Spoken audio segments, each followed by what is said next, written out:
I'm Heather Morgan with Sales Folk and Sales for Startups, here today talking with Tim Hurson. He is a best-selling author and the author of Never Be Closing.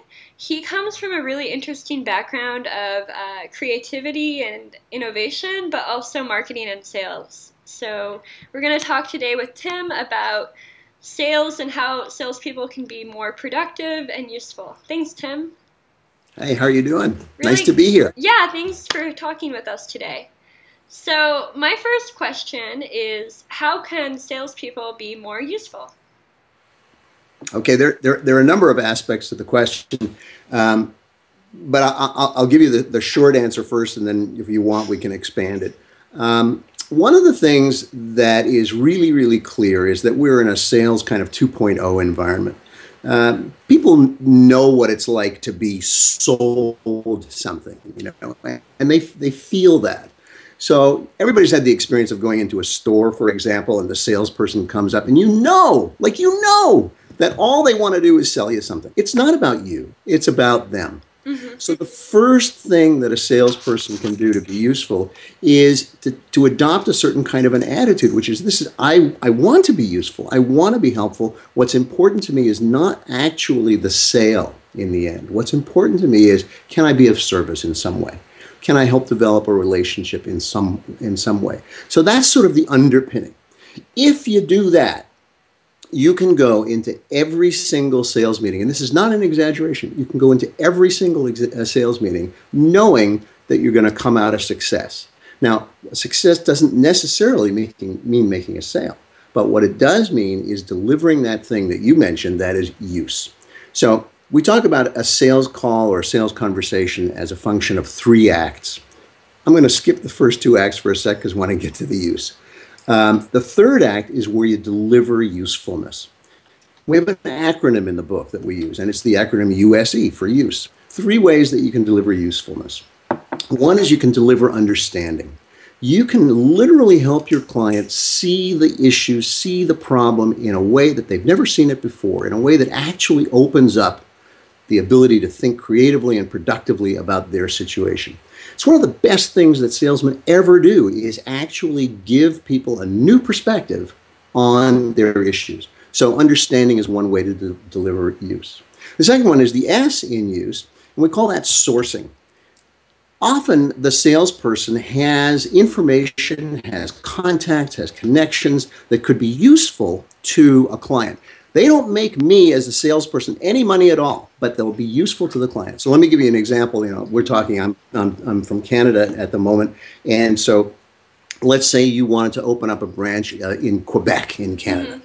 And I happen to know some great translation service. Wouldn't it be great if I said to you, Heather, when you go up there, you got to contact these people because they're going to do right by you. They got great prices. They know exactly what they're doing. They know your industry, so they're going to translate the words and phrases that are important to you into meaningful French. Doesn't do me any good financially, but boy, oh boy, do you remember me, because mm-hmm. I've delivered this. So sourcing, all kinds of sourcing that I can do. And the third one, the E is the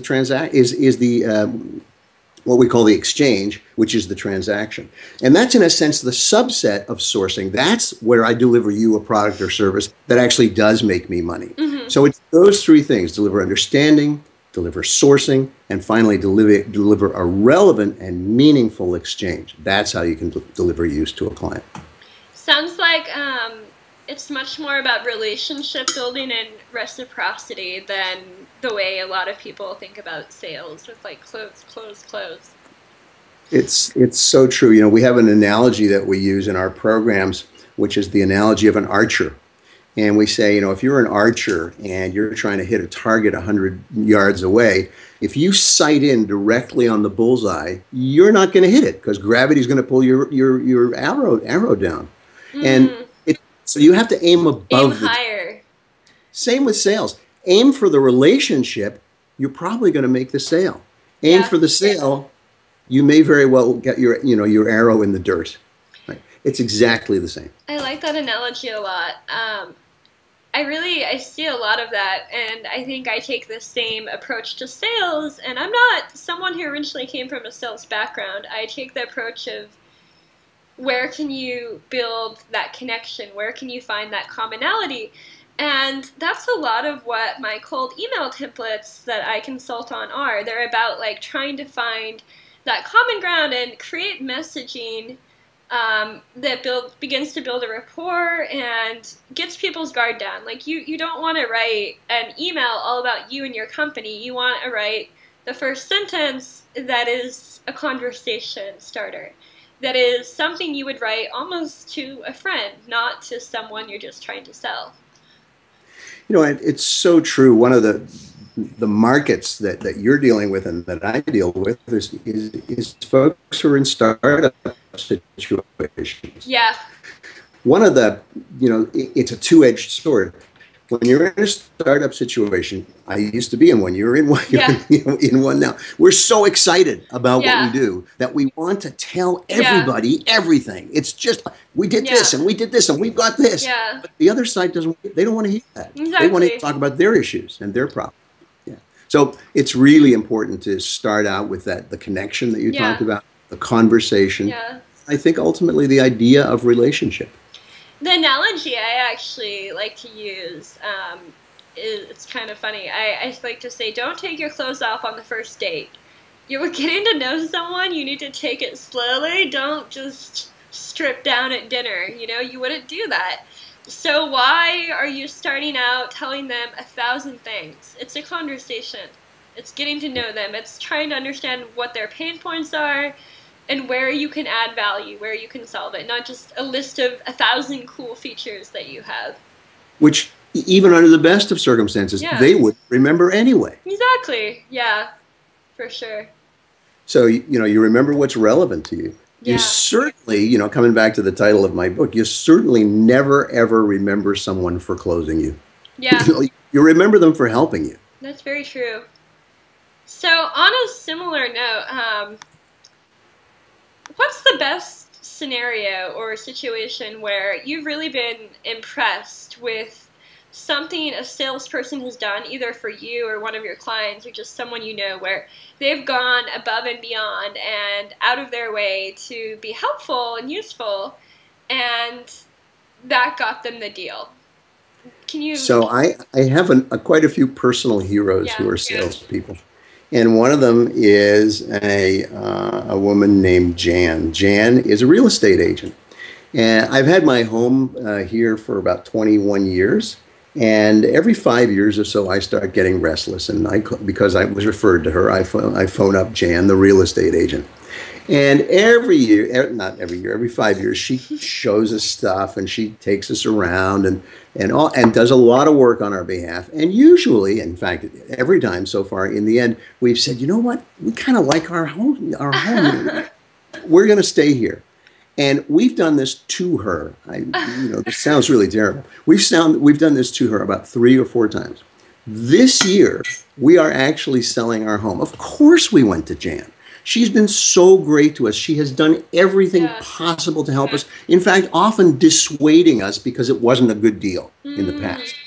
Are we going to go anywhere else? No. Is she going to make a lot of money on the sale now after 20 years? Because, you know, the property values have really gone up. She's going to make a lot of money on us. And we recommend her to every single person that we meet. And it's because she's on our side. Yeah. That's a really good point. To me, she's my sales hero in a sense. And there are tons of folks. I got a friend by the name of John Julian, who was a computer salesman. And, you know, you would think computer salesmen, they're constantly trying to upsell you. You were talking about upselling earlier. Constantly trying to upsell. Never. John doesn't do that. He said, this is what this does. It doesn't do this. And, you know, you might like this, but watch out for that. And I know that when this guy says, this is a component or whatever it is that would be useful for you, I totally believe him. And I've done business with him again for 10 years. And that's another key. Yeah. If you're good, easily, any skilled salesperson who's skilled at closing can close almost anybody. But they know they've been closed. Yeah. They know it.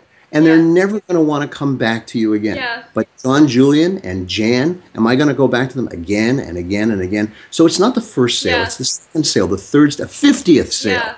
That's what's important. And that's what those people do.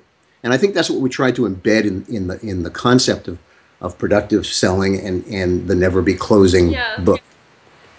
I like that a lot. It reminds me of game theory. I'm an ex-economist, so it's a very different interaction and a very different model when you're looking at a one-time interaction versus like the long-run, repeated, ongoing interaction. Because if it's a one-off, you know, you can scam someone, you take them for all their money, that's what you do. But like if it's repeated, no, you can't do that. And so like with tech, with startups, with B2B sales, the world is too small for you to do that. You're not only going to be dealing with them many times, the world is a small place. Other people are going to hear about what you did. For sure. For good and or you bad.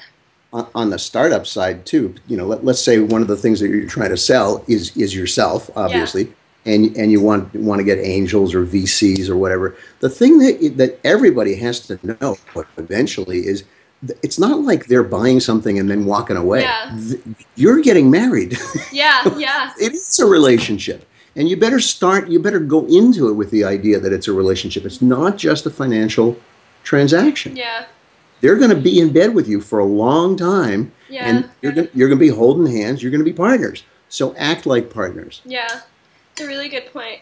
I think it's really interesting too, because I know a number of startups here who have actually gotten funding because of some of their clients have liked them so much and their service so much that they go out of their way to intro them to their angel investor or VC or whatever. And you can't just think of like the short-sighted. There's so many other implications, right? Especially for startups who don't have that funding.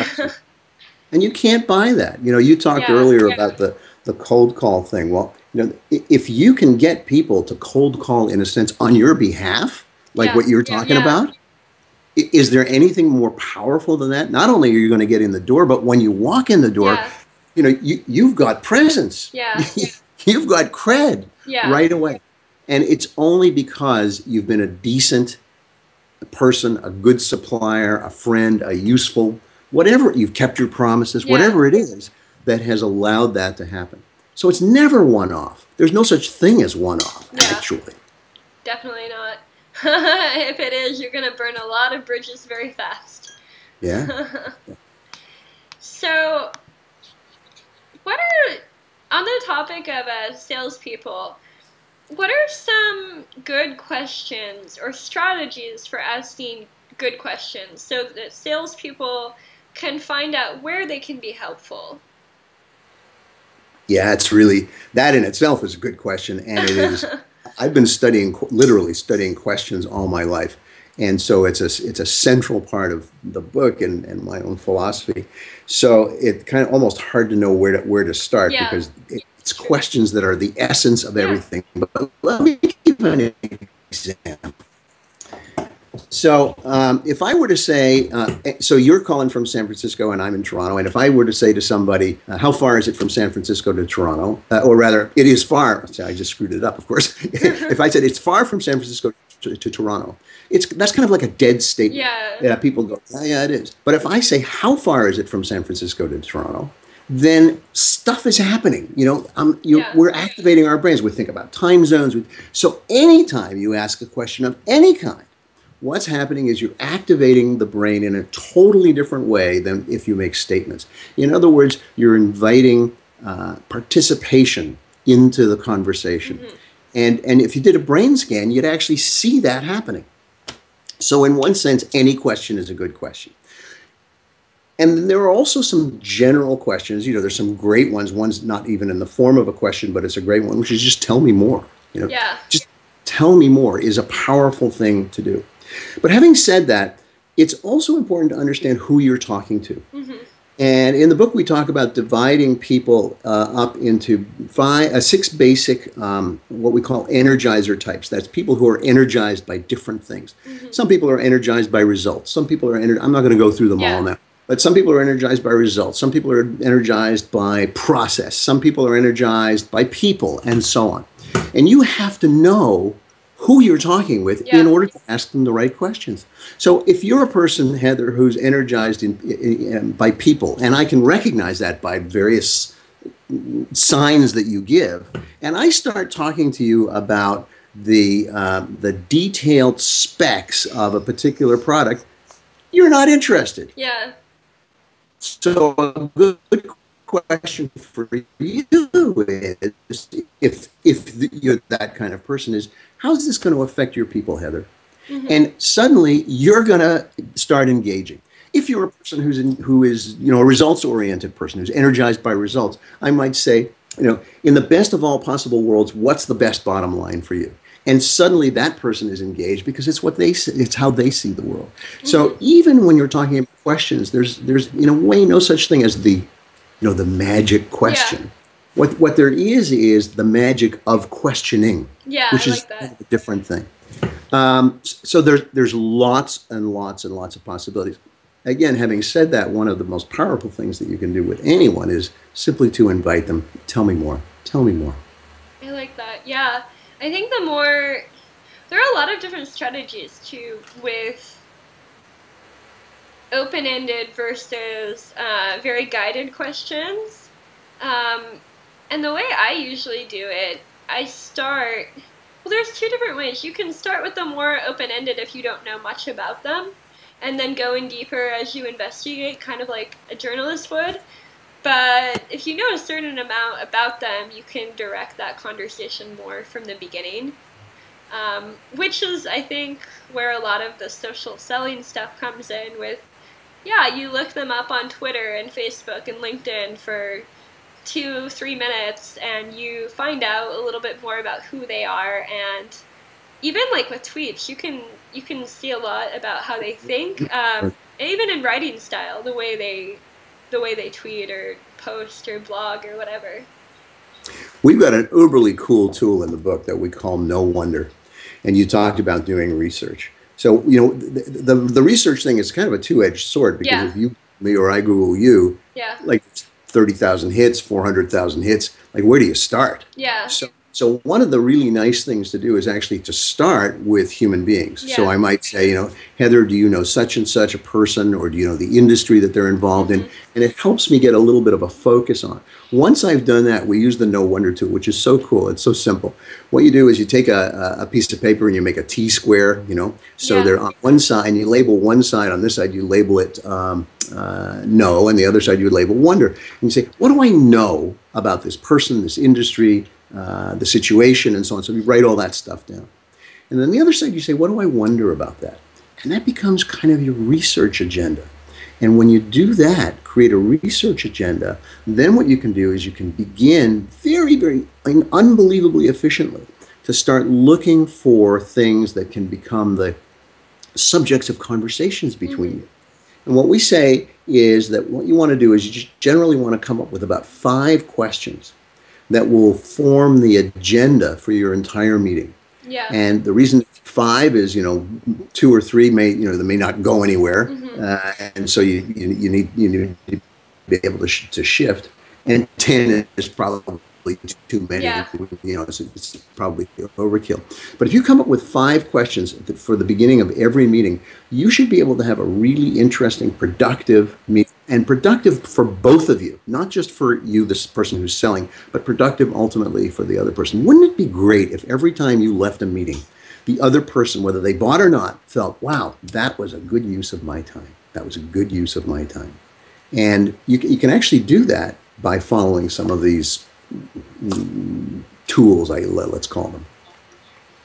Do you, when you do this yourself, do you have a kind of a set strategy in your mind, or is it really different for each person? Like, for me, I have different things in my personality and my background that are really strong and stick out. So sometimes I will look at them and see where these pieces will fit in, and where they'll come into place and be the most interesting and useful. And then I'll pick my questions from there. Do you do that, or is it better to just look at them and remove yourself from it? Like with starting, I guess. I think one of the things that, one of the things that makes me pretty good at this stuff is that I'm genuinely an incredibly curious person. I am curious about other people. I want to know what makes them tick. I want to know what pisses them off. I want to know all that stuff. Yeah. And so my mantra in a sense is, remain curious, just be curious, try to understand who people are. And what happens is eventually you begin to make connections, and it's those connections. So sometimes they're business connections, sometimes they're personal connections. Sometimes, you're interested in, I don't know, windsurfing, and so am I. But we can't find any of that stuff out unless you dig. Until I exercise my curiosity. So to me, one of the number one things is to literally be curious. Literally be curious. I think, and you know what? Curiosity has a lot of implications too, in terms of curiosity implies interest, and then there's this reciprocity on a subconscious level. Like, oh, like, they're interested in me. Even if I'm not conscious of that, I appreciate that. That someone is being interested in me and what I'm doing and what I care about. Absolutely. Absolutely. Well, kind of like, you and I, before we start recording this, we've talked about all kinds of things. South Africa. We never met before. Exactly. and what happened is that in that tiny little space, we found, just as it happens, some interesting intersections. Exactly. And I might be able to refer you to somebody that could be useful for you in South Africa, and so on and so forth. Yeah. Now, how does that happen? It's almost by magic, isn't it? Yeah. But when it happens, it's cool. Yeah, it's really cool. So I love that. Yeah, that's really great. I do it a lot, but I don't always think about how it works. It's just something that you do. But yeah, this is really cool. So I have one last question for you. Oh no, the last one. I know, right? Hopefully we won't make the video too long for everyone, but Okay. This has been a great talk already. So in addition to the things you mentioned, what are some tools, online or offline, maybe both, that you think salespeople should utilize better or more? You talked about a few different strategies, but I'm wondering, are there any tools or technologies that you use to maybe organize this? I mean, is there are you using a social CRM? Are you using Rapportive to look them? What are you actually using and doing regularly? Okay. So there clearly there's tons of tools online, and there's some ones that are pretty good. One of the ones that I use more than anything else is actually Evernote. Oh yeah. And it's not designed as that, but it's very free form, and you can create all kinds of cross references and databases of individuals and how they connect to other people and so on. So that would be one thing. But there is something that I think is critically important that almost no salespeople do, and it's unbelievable to me that this doesn't happen. And it is the after sale, in a sense, debrief. What in the Army they call the after action review. Mm-hmm. And if only salespeople, doesn't matter what they're selling, would do this one thing, they could change everything. And what it is, and I'm going to simplify it it can be, we could talk about it for a while, but just to simplify it way down, it's asking yourself, basically three questions. It's, what happened? What did I observe? Can I replay the conversation that I had with my client? Mm-hmm. And so get it into my head. The next one is, so what? So what did it mean? What was it all about? And what that allows me to do is it allows me to start assessing, well, when I did this, this happened. When the other person did this, that happened, and so on and so forth. And finally, the final question is, now what? Now what am I going to do that's different? What am I going to keep doing because I did it really, really well? what did I kind of suck at? And every time I tried to do it, it didn't work at all. So maybe I might throw that away. And what is there in that conversation that I had that was okay, but I could really do better. I could, build on that one. And if I just ask myself those three questions, what, so what, now what? And how can I improve? Then every single time you have a sales conversation, or any conversation for that matter, it's a learning experience. It's something that you can build on, something you can grow with. And in the space of 3 or 4 of these things, you're going to be a different person in that third or fourth meeting than you were in the first one, because you're actually going to learn and develop. But most of the time, if a sale doesn't work, we kind of just throw it away and move on to the next one.